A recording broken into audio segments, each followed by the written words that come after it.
खराब हो जाते हैं। इसके बाद हम बताए थे कि किसमें कौन सा अम्ल पाया जाता है, किसमें कौन सा अम्ल पाया जाता है। जैसे सेब में देखा जाएगा तो मैलिक, इमली में टार्टरिक अम्ल, सिरका में एसिटिक अम्ल, खट्टा दूध में लैक्टिक अम्ल, टमाटर या अमरूद में ऑक्जेलिक अम्ल, अमाशय रस में हाइड्रोक्लोरिक अम्ल, चाय टैनिक अम्ल, विटामिन सी एस्कार्बिक अम्ल, प्याज या आंवला, डंक कोई भी हो, किसी का भी हो, मेथेनोइक अम्ल नहीं तो फॉर्मिक अम्ल, मक्खन में ब्यूट्रिक अम्ल, और संतरा और नींबू के रस में सिट्रिक अम्ल पाया जाता है। ये सब बता दिए हैं कि ये सब अम्ल पाया जाता है। भिन्न भिन्न पदार्थों में भिन्न भिन्न अम्ल होता है, भिन्न भिन्न पदार्थों में भिन्न भिन्न अम्ल होता। इसके बाद बताए थे कि सांद्र अम्ल किसको कहते हैं, तनु अम्ल किसको कहते हैं, और ये तनुकरण किसे कहते हैं। अम्ल की मात्रा ज्यादा रहेगा तो सांद्र, कम रहेगा तो तनु, और ज्यादा रहेगा उसको कम करने का प्रयास किया जाएगा, चाहे कुछ मिलाया जाएगा तो इस क्रिया को तनुकरण। अम्ल का मूल गुण है कि क्षार को उदासीन करेगा, क्षार का मूल गुण है कि अम्ल को उदासीन। अब सवाल आता है कि पीएच क्या है, व्हाट इज पीएच, पीएच क्या है। अम्लीयता और क्षारीयता नापने के लिए एक कोई ना कोई मात्रक लिया गया, उसी मात्रक को कहा गया पीएच। किसी विलयन के हाइड्रोजन आयन की सांद्रता के ऋणात्मक लघु गुणक को पीएच कहते हैं। किसी विलयन के हाइड्रोजन आयन की सांद्रता के ऋणात्मक लघु गुणक को पीएच कहते हैं। पीएच बराबर होता है -log-H+, या पीएच बराबर होता है 1/में log-H+, 1/में log-H+। पीएच क्या है, किसी विलयन के, अब अच्छा बताओ, अम्ल जल में घुल करके क्या देता है, H+ आयन, और क्षार जल में घुल करके क्या देता है, OH-। अम्ल जल में घुल करके H+ देता है और क्षार घुल करके OH- देता है, क्षार घुल करके OH- देता है। अब सवाल आता है कि अम्ल जल में घुल करके H+ जाकर के किसी भी विलयन में हाइड्रोजन की मात्रा को न बढ़ाता है, हाइड्रोजन की मात्रा को बढ़ाता है।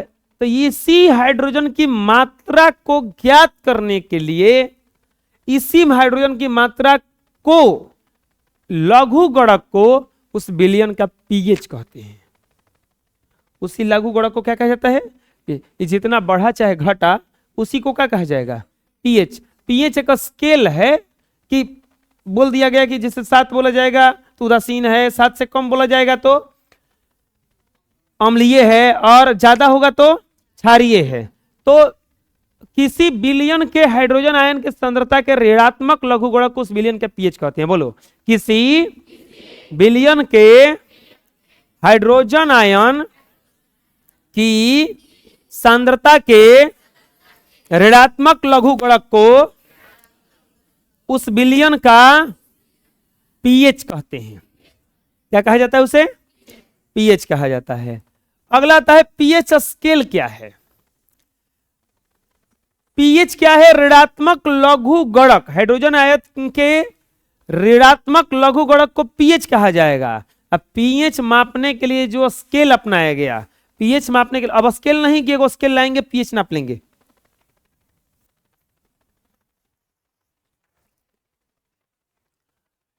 स्केल नहीं कि लाएंगे स्केल नाप लेंगे, मतलब एक लिमिटेशन जहां से लिया गया कि अरे किसी भी आप देखे होंगे देश का बॉर्डर होता है, देश का बॉर्डर होता है कि इसके बाद चला जाएगा दूसरे देश में, इसके बाद चला जाएगा दूसरे देश में, अलग देश में। तो ये जो बीच में बॉर्डर बनाया गया वही समझ लो कि एक ऐसा ही बनाया गया पीएच स्केल, जिसे सबका अध्ययन करके पता नहीं किया जा सकता है। तो डायरेक्ट बना लिया गया कि दूध का पीएच कितना होगा, मुंह का पीएच कितना होगा, मिट्टी का पीएच कितना होगा, जल का पीएच कितना होगा, खट्टा रस का पीएच कितना होगा, ये सब का, खून का पीएच कितना होगा, ये सब बना लिया गया ताकि ये पता चल जाए कि वह अम्लीय है कि क्षारीय है।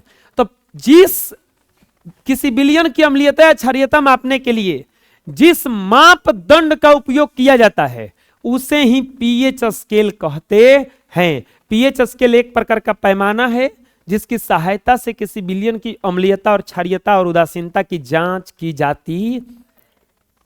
समझ में आ रहा हम क्या कह रहे हैं? पीएच स्केल क्या है? एक पैमाना है, एक आंकड़ा है, एक मात्रक है जो मापता है कि विलयन खट्टा है कि कड़वा है कि उदासीन है। एक पैमाना है। बोलो, किसी विलयन की अम्लीयता क्षारीयता को मापने के लिए जिस मापदंड का उपयोग किया जाता है उसे पीएच स्केल कहते हैं। पीएच स्केल एक प्रकार का पैमाना है जिसकी सहायता से किसी विलयन की अम्लीयता क्षारीयता और उदासीनता की जांच की जाती है। एक पैमाना लिया गया जिससे पता चल जाए कि विलयन जो है अम्लीय है, क्षारीय है कि उदासीन है, अम्लीय है कि क्षारीय है कि उदासीन है। इसी को कहा जाता है पीएच स्केल। क्या कहा जाता है? PH scale.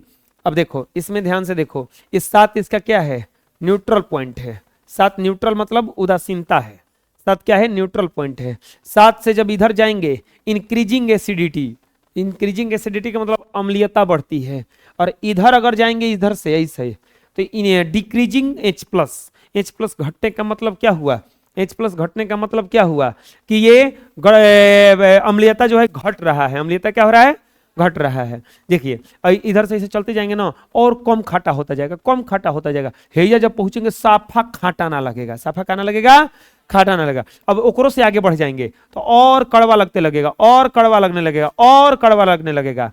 और जब हेने बढ़ेंगे तो कम कड़वा, कम कड़वा, कम कड़वा, हे जा करके साफा कुछ ना लगेगा। तो सात जो होता है उदासीनता को दर्शाता है। सात क्या दर्शाता है? उदासीनता को। तो अब देखिए पीएच स्केल से हमें कुछ आंकड़ा प्राप्त होता है। क्या?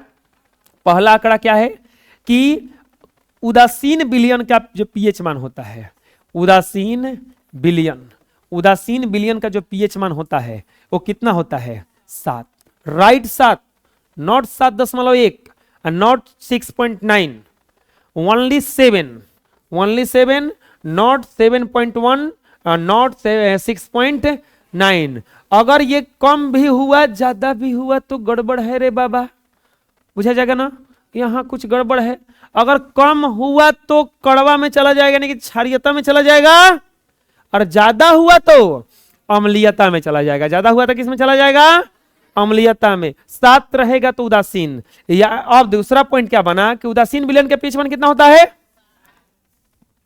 अगर ना खाटा लग रहा है, ना मीठा लग रहा है, ना कड़वा लग रहा है, ना कुछ लग रहा है, तो कौची है वो? उसका पीएच मान क्या है? अगर 7 से अधिक है, अगर 7 से अधिक है तो वो विलयन कैसा लगेगा? अब क्षारीय। कैसा लगेगा? क्षारीय लगेगा। कैसा लगेगा? अगर 7 से कम है तो ये कैसा लगेगा? आय 7 से ज्यादा तो क्षारीय, 7 से कम तो 7 रहेगा। तो अब कोई बोलेगा कि सर जी एक बात हमको बताइए कि आप 0 रहेगा अगर किसी विलयन का पीएच मान तो खाटा लगेगा कि कड़वा लगेगा? खाटा लगेगा, यानी कि वो अम्लीय है। का 0 से भी कम हो सकता है। हाँ, किसी विलयन का मान 0 से भी कम हो सकता, तो क्या 14 से भी ज्यादा हो सकता है? क्योंकि इसका आंकड़ा देखोगे ना तो 0 से लेकर के कहां तक है? 14 तक। 0 से लेकर के कहां तक है? तो बोलोगे कि 0 से ज्यादा कम भी हो सकता है। कहा? हाँ, हो सकता है। किसी विलयन का मान में कोनो चीज देखे होंगे, जैसे हम लोग संतरा खाते हैं, खा लेते हैं, लेकिन नींबू खाओ, ओकर अम्लीयता ज्यादा हो जाएगा ना? ओकर अम्लीयता जो है ज्यादा हो जाएगा। हम लोग आम खाते हैं, खट्टा मीठा लगता है, कोनो कोनो एकदम जौहर रहता है। इमली आनंद आ जाता है, लेकिन आनंद के बाद फिर वो क्या कहा जाता है, दांत कोट हो जाता है। कोट नहीं समझ में आ रहा है, सिहरने लगता है, सिहरने लगता है। तो कोई भी विलयन का पीएच मान 0 से कम हो सकता है और किसी विलयन का मान 0 से अधिक भी हो सकता, किसी विलयन का पीएच मान अधिक से। चलो बोलो, को पॉइंट मिल गया। 0 से कम भी हो सकता है, 0 से, और 14 से ज्यादा भी हो सकता है, अधिक भी हो सकता है 14 से। आपको पता है पीएच मान हमेशा बदलता रहता है, पीएच मान हमेशा क्या रहता है, बदलता रहता है। चलिए खैर इसके बाद में देखेंगे हम लोग। उदासीन, उदासीन विलन का पीएच मान कितना होता है? कोई विलन न खाटा लगे न कड़वा लगे, कैसा नहीं वो उदासीन का मतलब पीएच मान कितना है उसका, पीएच मान कितना है, पीएच मान कितना है, पीएच मान कितना है? 7 से ज्यादा है तो 7 से ज्यादा है तो 7 से कम है तो क्या किसी विलयन का पीएच मान 7 से भी कम हो, 0 से भी कम हो सकता है, 14 से ज्यादा हो सकता है?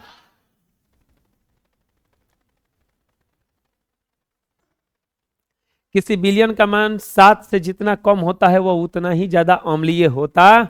आप लोग तो बता किए हैं कि 7 से जितना कम होगा और अम्लीयता घटेगा और अम्लीयता बढ़ेगा और अम्लीयता बढ़ेगा, बढ़ते बढ़ते इतना खाटा हो जाएगा कि जहर लगने लगेगा। ठीक, खाटा नहीं देखे हो, खाटा कितना खाता है कि ओकर नाक से खून निकलने लगता है, विनाश खुल जाता है।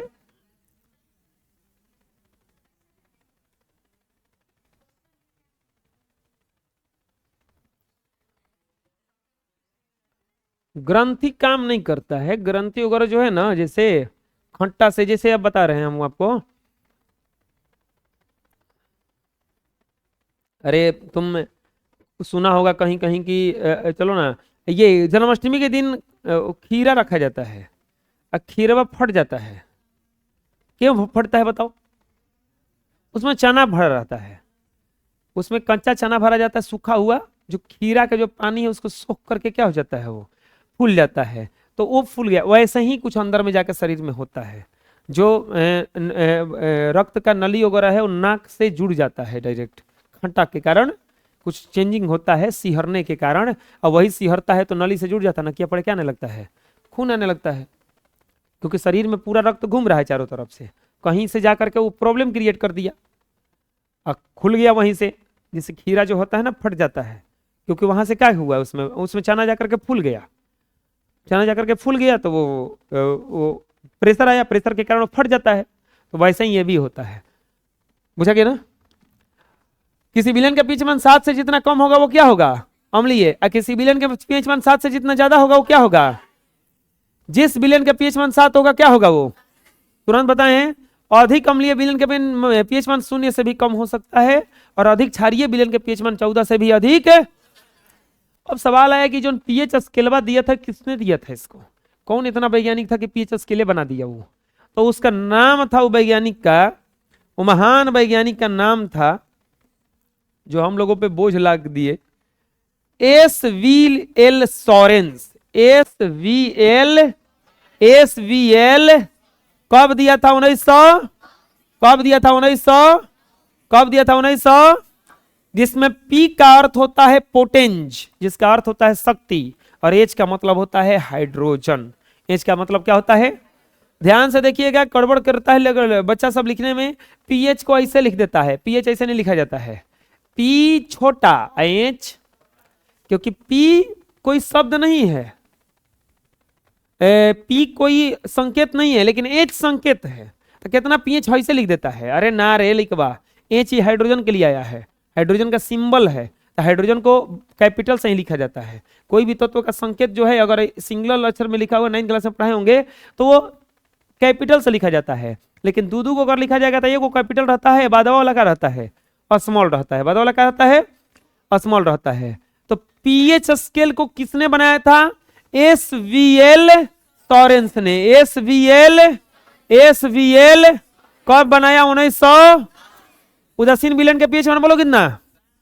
और अगर विलयन का पीएच मान 7 से घट रहा है तो अम्लीयता घटेगा कि बढ़ेगा? अगर विलयन का पीएच मान 7 से बढ़ रहा है तो अम्लीयता क्षारीयता घटेगा कि बढ़ेगा? बढ़ेगा। 7 से जितना कम होगा अम्लीयता बढ़ेगा, 7 से जितना ज्यादा होगा क्षारीयता बढ़ेगा। 7 रहेगा तो तराजू है, 7 समझ लो। 7 क्या है? तराजू है। एक तरफ देखे हो ना ये बाट चढ़ा जाता है बटखारा, और एक तरफ सामान चढ़ाया जाता है, और डंडी को क्या कर देता है? वो सीधा कर देता है। डंडी को क्या कर देता है?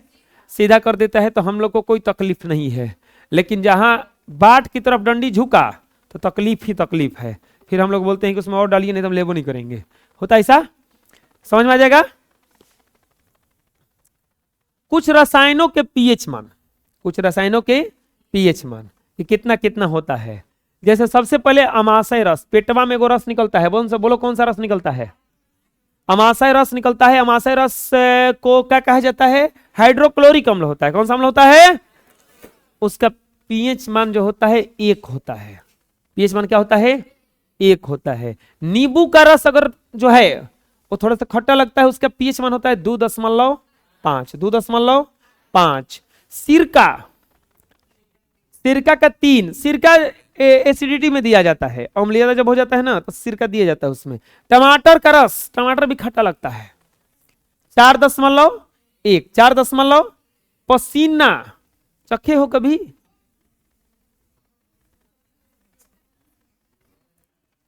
ऐसा तो चखा सब होगा, लेकिन बोल नहीं रहा है। इक्वल पसीना होते होते चू जाता है। अब चखना के मतलब ये नहीं कि उसको पीना है। पसीना का पीएच मान कितना होता है? 4. अम्ल वर्षा हो जाता है, अम्लीय वर्षा 5।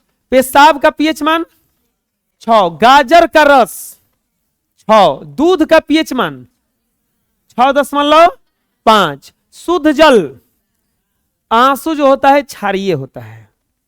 क्यों? क्योंकि 7.3। रक्त जो होता है क्षारीय होता है। तो 7. पीत, पीत, पीत, अरे देखा होगा मछली उछली फोड़ते वक्त पीत निकलता है उसमें से। अगर एको पितवा छूट गया वो में,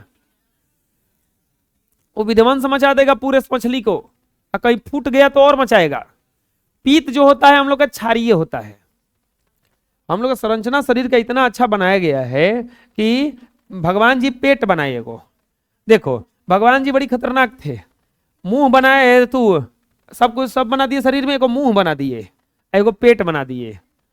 पेट कभी भरता नहीं है, मुंह कभी चुप नहीं रहता है, ये बकबक करता है और खाता भी है।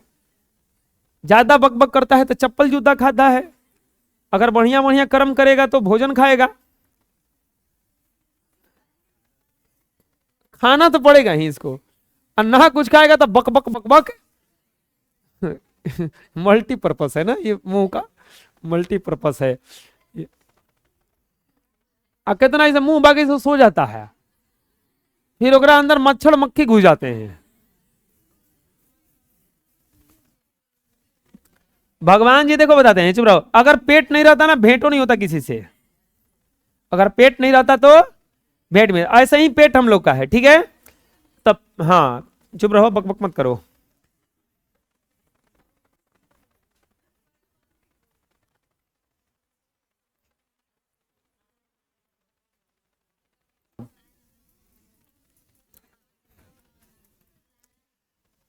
पेट में कौन सा अम्ल निकलता है? हाइड्रोक्लोरिक अम्ल। अब पेट के नीचे अग्नाशय पित्ताशय ये सब रहता है, उसमें से निकलता है आंत्र रस। उसमें से आंत्र रस नहीं, वो पीत रस निकलता है। देखो ये HCl निकलने के कारण हम लोग का जो भोजन होता है वो अम्लीय हो जाता है। क्या हो जाता है? अब यह अम्लीय खाटा भोजन नीचे जाएगा तो कुछ प्रॉब्लम क्रिएट करेगा। उसको न्यूट्रल करने के लिए अब चाहिए कौची? क्षार, क्योंकि अम्ल को न्यूट्रल करने के लिए क्षार चाहिए ना। तो भगवान जी पेट में अम्ल निकालने के लिए HCl नामक, HCl के लिए वो ग्रंथि लगा दिए हैं कि अम्ल निकालेगा, भोजन को क्या कर देगा? अम्लीय। अम्लीय से पेट में से भोजन पहुंचता है अब आंत में, छोटी आंत में। ये आंतवे वाला रास्तवा में लगा दिए हैं वो पित्ताशय, जिसमें से पीत निकलता है। अब पीत कैसन होता है? क्षारीय होता है। वो फट देनी सब भोजनवा को यही उदासीन कर देता है। क्या कर देता है? तब पहुंचता है भोजन कहां पर जाकर के? आंत में। आंत में जाकर के तो फिर वहां से अगर वो नहीं काम किया तो जलन होने लगेगा पेट में। पेट में क्या होने लगेगा? वो आंत में जाकर के जलन उत्पन्न करेगा। उसी के लिए फिर दवाई वही खाना पड़ता है। एसिडिटी उसी को कहा जाता है कि वो काम ही नहीं किया वहां पे। तो चलो, पित्त का जो पीएच मान कितना होता है? 7.5 से 8। खाने से पहले अगर लार का पीएच मान निकालोगे, मुंह का पीएच मान निकालोगे तो 8। खाने के पहले 8। सुबह सुबह तुम जगोगे ना तो जो पीएच मान होता है लार का वो 8 रहता है, और खाने के बाद जो होता है वो कितना हो जाता है? 6 हो जाता है।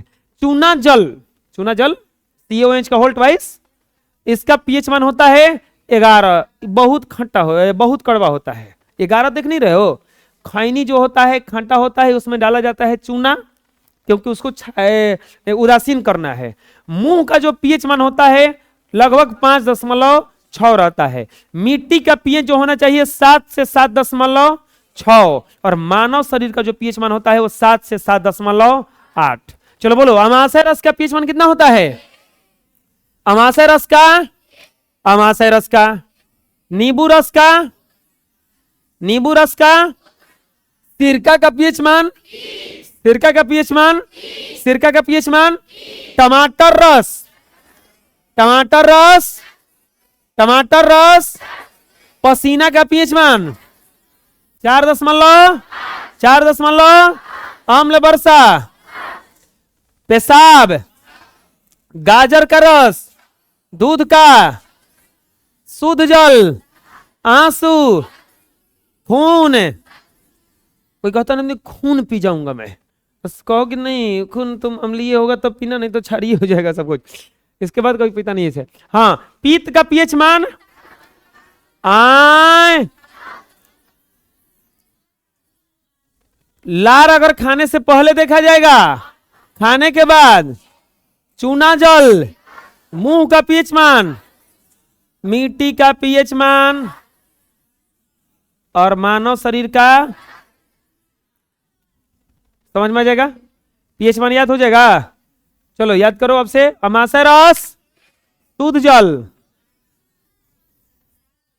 शुद्ध जल का, नींबू रस, आंसू, सिरका, टमाटर रस, खून, 7 पीत का, लार अगर खाने से पहले देखा जाएगा, खाने के बाद चूना जल, मुंह का पीएच मान, मिट्टी का पीएच मान, गाजर का रस, दूध। अब आता है दैनिक जीवन में पीएच का महत्व। दैनिक जीवन में भी पीएच का बहुत ज्यादा महत्व है। क्या क्या महत्व है? सबसे पहले भोजन के पाचन में, इसके बाद मिट्टी में, मिट्टी भी बिगड़ जाता है, मिट्टी खराब हो जाता है। दांत पर प्रभाव पड़ता है पीएच का। दांत सड़ना जो चालू होता है वो किसके कारण होता है? पीएच के कारण।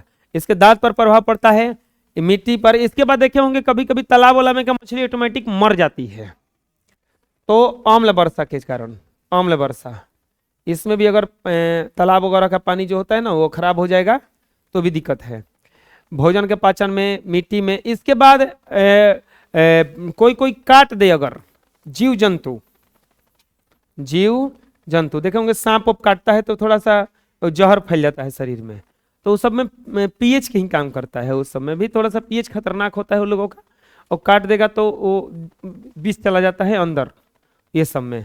तो जीव जंतु से, तो भोजन के पाचन में मिट्टी का जो अम्लीयता है वो भी खराब कर देता है। मिट्टी अनउपजाऊ हो जाएगा, मिट्टी क्या हो जाता है?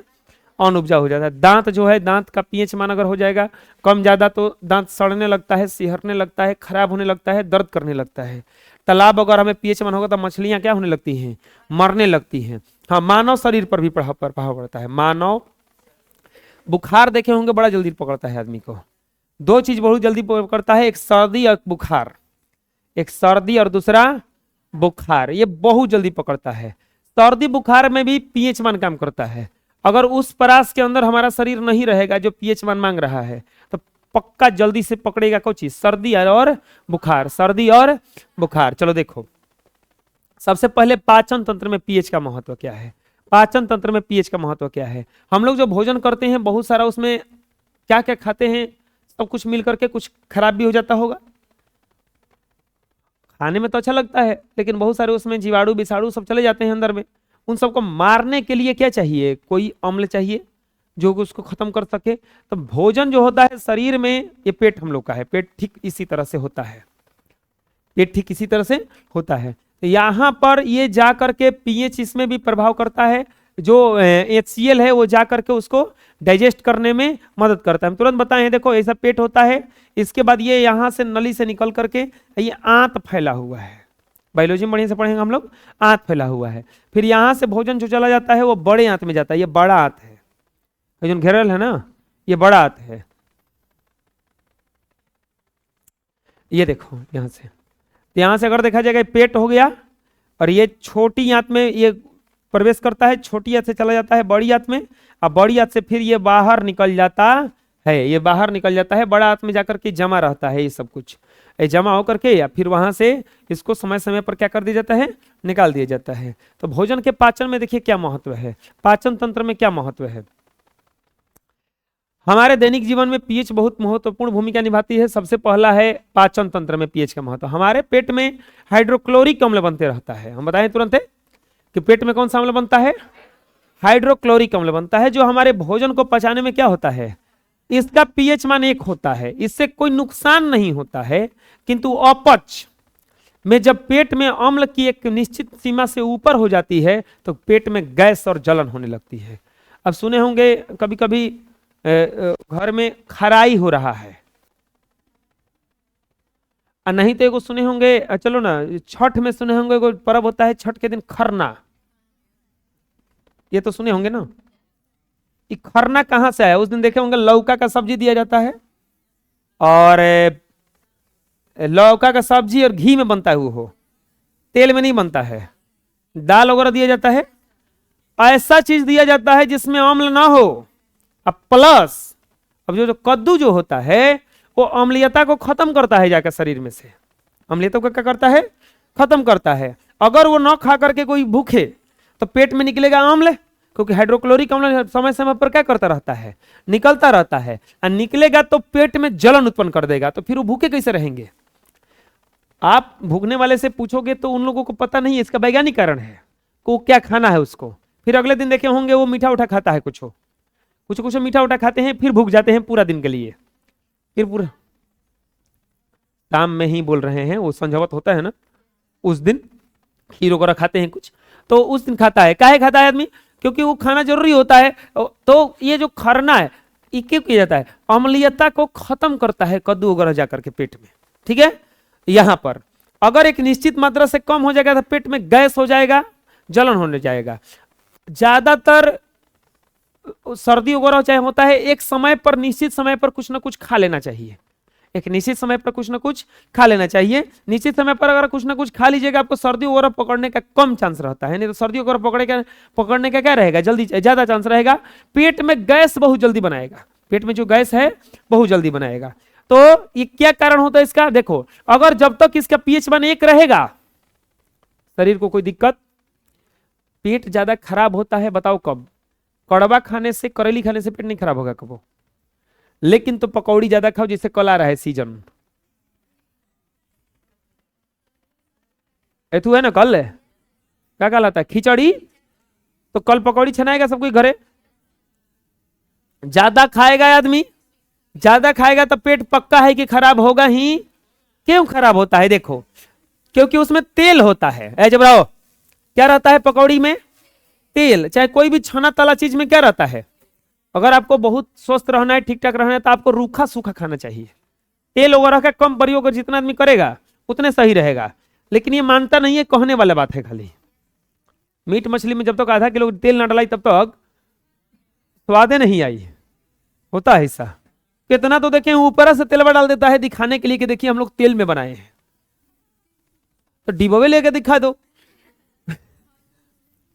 कि देखिए यही तेलवा हम बनाए हैं, दिखा दो कि देखिए हतना है, बनते बनते हेतना हो जाएगा।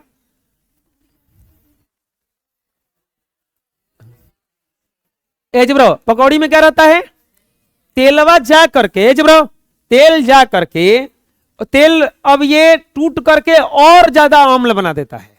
क्या बना देता है, अम्ल, और ज्यादा अम्ल। एगो पेटों में अम्ल है, यहो अम्ल है, तो यही से हो जाता है प्रॉब्लम, वहां से अपच की स्थिति आ जाती है। क्या आ जाती है, अपच की स्थिति। जब अपच की स्थिति आ जाती है तब उसको देना पड़ता है एंटासिड।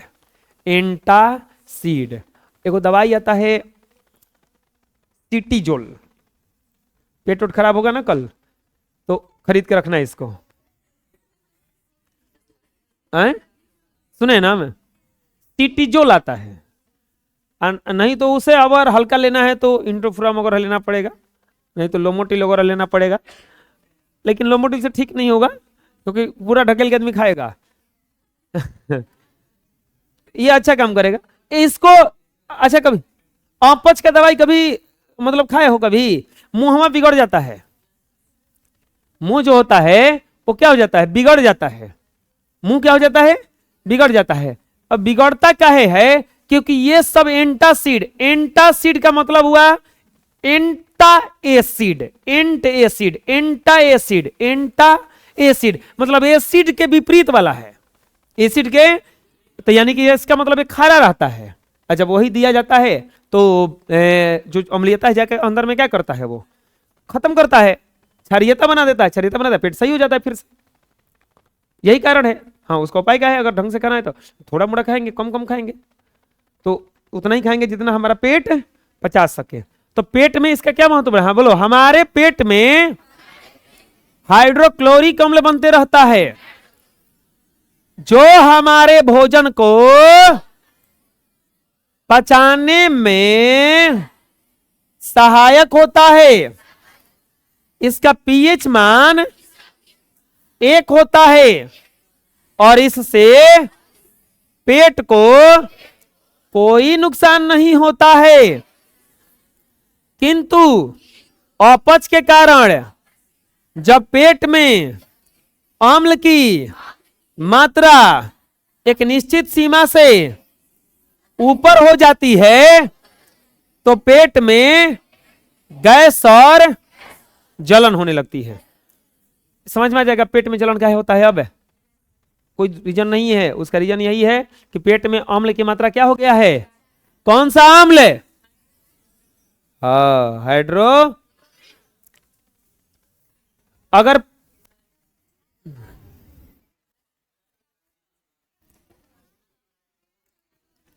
पेट में, हम बताए ना तुरंत कि पेट में अगर अम्लीयता ज्यादा हो जाए तो क्या डाला जाता है, एंटासिड डाला जाता है पेट में। एंटासिड ये आता है, सिरका कहा जाता है इसी को, तो ये डाला जाता है। इससे क्या होता है ना कि थोड़ा सा पेट सही हो जाता है। क्या हो जाता है, कुत्ता जो होता है ना, कुत्ता, उसके पेट में अधिक सांद्रता वाला ज्यादा खट्टा एसीएल बनता है, वो हड्डी को भी चबा के पचा लेता है। लोग, कुत्ता जो होता है वो हड्डी भी खा जाएगा और हड्डी को भी पचा सकता है। हड्डी को गलाना है तो ये अम्ल आता है सल्फ्यूरिक अम्ल, कैसनो हड्डी को गला देगा। वो सल्फ्यूरिक अम्ल अगर रहेगा तो कैसनो हड्डी को गला देगा, क्योंकि अम्लों का राजा है वो। सबसे खतरनाक अम्ल वही है, सल्फ्यूरिक अम्ल। जो एसिड अटैक होता है ना, मुंह पे एसिड फेंक देता है, वो सल्फ्यूरिक अम्ल ही होता है। फेंक दे जाना, मुंह झुलस जाएगा वो बहुत जल्दी। अगर किसी को जला के गला के खत्म करना है साफा, तो सल्फ्यूरिक अम्ल में डुबाया जाता है उसको, कि वो पता नहीं चलेगा वो कहां गया बेचारा है। हाँ, नामो निशान मिट जाएगा उसका। तो बताओ, अम्लीयता को बढ़ने के लिए क्या दिया जाता है, एंटासिड। इनो दिया जाता है, इनो नाम सुने होंगे। इनो काम करे सिर्फ 6 सेकंड में। इनो में क्या रहता है, वही तो रहता है, एंटासिड रहता है। पानी में घोल के उसको दिया जाता है, एसिडिटी हो जाता है, पेट में उसका जलन होने लगता है। इनो जैसे ही पीता है तो एसिड को क्या करता है, जाकर के वो खत्म करता है। एसिड को क्या करता है, जाके खत्म करता है। और कुत्ता के पेट में हम लोगों से ज्यादा सांद्रता वाला एसीएल निकलता। अब आता है पीएच का दांतों पर प्रभाव। पीएच का दांतों पर प्रभाव। पीएच के कारण हम लोग का दांत भी क्या होने लगता है, सड़ने लगता है। दांत भी क्या होने लगता है, सड़ने लगता है। अभी तुरंत हम लोग पढ़े अलग अलग प्रकार का ये जो पीएच मान होता है, अलग अलग प्रकार का जो पीएच मान होता है। जैसे 5.6 मुंह का पीएच मान है, 5.6 जो है किसका पीएच मान है, मुंह का। अब सोचो जब तक मुंह का पीएच मान 5.6 रहेगा तब तक हमारे दांत पर कोई प्रभाव, लेकिन ये 5.6 रहता नहीं है। दांत सड़ने का बहुतों का बीमारी है। ये लगभग हमको लगता है कि 75% दांत का बीमारी होता है इंडिया में। ये खाली कारण इसका है आलस। इसका कारण क्या मानते हैं हम, मेरे अनुसार आलस है, पता नहीं अब आपके अनुसार क्या होगा। आलस बोलिए कैसे, हम तो आलसी नहीं है, हम तो बहुत पढ़ने वाले हैं, दांत धोने वाले हैं। गांव देहात में जाओगे, गांव देहात के आदमी के जल्दी दांत नहीं दुखाता है। वो आधा घंटा तक दतुअन लेके हे द्वार पर से हो द्वार घूम घूम के रगड़ता है आदमी। अभी भी यहां भी होंगे जिनको सुबह में काम कोई नहीं है तो वो आधा घंटा 1 घंटा बेचारे मुंह धोने में लगाते हैं। वो कूचत होकर इतना बड़ा दतुअन लेंगे, आधा कर देंगे, उसको फूकेंगे, खूब मलेंगे, फिर फेंकेंगे। अब हम लोग थोड़ा सा बिजी शेड्यूल वाले हैं, सुबह जग के मुंह धोना 1 मिनट भी मुश्किल है, जल्दी लेके रगड़ के इन्हें खत्म कीजिए। और क्या करना है, तुम लोग भी ऐसे करता होगा, दतुअन से मुंह धोता है कि ब्रश ले, ब्रश से 1 मिनट से ज्यादा मलता नहीं होगा। 20 मिनट दांत रही रहेगा रे लेकिया, क्या करेगी, रगड़ रगड़ के उसको खिला देगी। जबराव जी, ब्रश ले ज्यादा से ज्यादा 1 मिनट मुंह धोया जाता है बस। दातुअन से धो बढ़िया है, फुर्सत में हम बोलिए रहे, फुर्सत में होगा दातुअन से धो। दातुअन से कम 15 मिनट धोना पड़ेगा आपको, ब्रश उतना 1 मिनट में कर जाएगा, ब्रश बढ़िया है। दूसरा चीज, ब्रश को हर महीने में बदल दियो, 1 महीना पे ब्रश बदल दिए, कितना कहते साल भर चल जाता है वो ब्रश छिहर के वो जो हईसे था हईसे हो गया है, तो वो वही से रगड़ रहे हैं लेके। हुआ होगा कितना का ऐसा। एक आदमी ब्रश खरीदने गया, दुकानदार बोला कि क्या हुआ जी, ब्रश क्या खरीद रहे हैं? तो बोला कि एक बाल टूट गया है मेरे ब्रश का, एक बाल टूट गया। तो बोला अरे गधा, एक बाल टूट गया तो ब्रश खरीदने आ गया? बोला हाँ, खरीदेंगे नहीं। अब बताओ, एक बाल टूटा तो बताओ कितना आदमी वो बढ़िया है ना। तो बोला कि एक बाल टूट गया है। बोले एक बाल टूटा तो तू खरीदने आ गया? बोला हाँ, खरीदेंगे नहीं, एक के बचबे किया था एक के बचल था, वो टूट गया। अब तो खरीदना पड़ेगा ना। चलो अब सुनो, मुंह का पीएच मान होता है 5 हम लोग जब मीठा उठा बहुत ज्यादा खाते हैं तो इसका पीएच मान अगर 5.5 तक की कंट्रोल रहता है, अगर 5.5 से कम हुआ तो दांत में प्रॉब्लम क्या हो जाता है, चालू हो जाता है। दांत में प्रॉब्लम क्या हो जाता है, चालू हो जाता है। तो अब वहां से उसको कुछ ऐसे चीज से धोना पड़ता है जो हमारे मुंह का पीएच मान को फिर से कंट्रोल कर सके। फिर से ज्यादातर देखो दांत सड़ेगा मीठा खाने से। मीठा में शर्करा होता है, शर्करा टूट करके अम्ल बनता है, अम्ल बन करके फिर से क्या बना देता है, वो फिर से वो मुंह को और पीएच मान हमेशा क्या करता है, घटा देता है। हमारे जो मुंह का पीएच मान होता है 5.6 होता है, और जब हम शर्करा युक्त भोजन करते हैं, शुगर युक्त भोजन करते हैं तो इसका पीएच मान 5.5 से क्या होने लगता है। अब 5.5 से कम होने लगेगा तो इनामेल जो है हम लोगों का दांत के ऊपर इनामेल रहता है, क्या रहता है, वो सड़ने लगेगा, क्षतिग्रस्त होने लगेगा और दांत का सड़ना शुरू हो जाता। अगर किसी का दांत सड़ रहा है तो उसको बताइए कि आपका जो मुंह का पीएच मान है 5.5 से क्या चला गया है, कम हो गया है। तो बोले वो सुधारने का उपाय क्या है? आप एक काम करना, आज के बाद नहीं करते होंगे तो करना, करते होंगे तो बहुत बढ़िया है, सोने से पहले 1-2 मिनट जरूर ब्रश कर लेना। आसान है कि नहीं है? आसान है, लेकिन जानते हैं करना मुश्किल है। हम मुंह धोते हैं रोज रात में इसलिए क्योंकि सुबह में हो सकता है और लेट से जगे तो जल्दी जल्दी भागना पड़ेगा, तो 1 मिनट भी नहीं मिलेगा, इसीलिए सांझी को बढ़िया से धो धा के सो जाते हैं। सुबह भी धोते हैं फिर, लेकिन रात में आराम से धो ले, आराम रात में तो आराम से धो लीजिए। तो 2 बार अगर ब्रश देखो बताते हैं करोगे, तुम्हारा मुंह में दांत का प्रॉब्लम कभी नहीं आने वाला है, क्योंकि रात में खाने से पहले, खाने के बाद आप मुंह धो लिए तो दांत का जो भी कचरा उचरा था क्या हो गया, वो सब निकल गया, और जो टूथपेस्ट था वो अम्लीयता को क्या कर, किस में बदल देगा, क्षारीय में। अच्छा सा कोलगेट भी यूज करो, नहीं तो सब पैसा लास्ट में दांत बनवाने में लग जाएगा। अब कौन यूज करो हम नहीं जानते हैं, अच्छा सा कोई कोलगेट यूज करो, नहीं तो एक बात बताओ, अभी बचाओगे बाद में सब पैसा लगेगा, वो दांत सड़ेगा तो हो सकता है दांतों निकाल के फेंक दे डॉक्टर, बोले आई एम सॉरी कबारना पड़ेगा। लिट्टी खाना मुश्किल हो जाएगा, फिर लिट्टी खाने का हो जाएगा मुश्किल हो जाएगा, कुछ भी खाना मुश्किल हो जाएगा, मुंह का रूत बिगड़ जाता है, पूरा ये धस जाता है दोनों तरफ से। फिर खिचड़ी खाना आदमी शुरू कर देता है, फिर बोलता भी है तो ऐसे बोलता ऐसे बोलता है, कुछ अजीब लगता है वो। तो चलो मुंह का पीएच मान कितना हो जाएगा, तो हमारा मुंह जो है, दांत जो है सड़ने लगेगा 5.5 से 5.5 से बच्चों का मुंह है, तो मुंह जो है का पीएच मान अगर, तो दांत क्या होने लगेगा।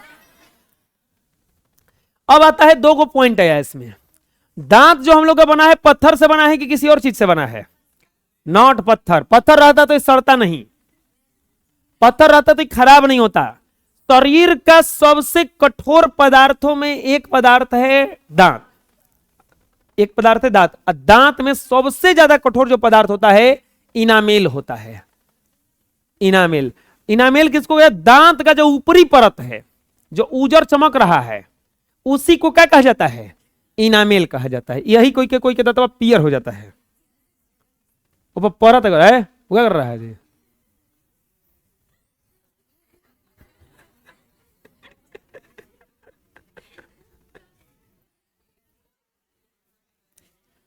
मानव शरीर का सबसे कठोरतम अंग कौन सा है, दांत। दांत में क्या है, इनामेल। क्या है, इस सबसे कठोर होता है, सबसे कठोर होता है। देखिए दांत के सबसे ऊपरी परत को क्या कहा जाता है, दांत के सबसे ऊपरी परत को क्या कहा जाता है, इनामेल कैल्शियम फास्फेट का बना होता है। किसका बना होता है, मानव शरीर का सबसे कठोर पदार्थ कोई पूछेगा तो क्या होता है, हम लोगों का दांतवा देखो ऐसे संरचना से बना हुआ है, सबसे ऊपर है ये जो व्हाइट दिखता है ये इनामेल है, अंदर में इसका खून का भेसल्स लगा हुआ है।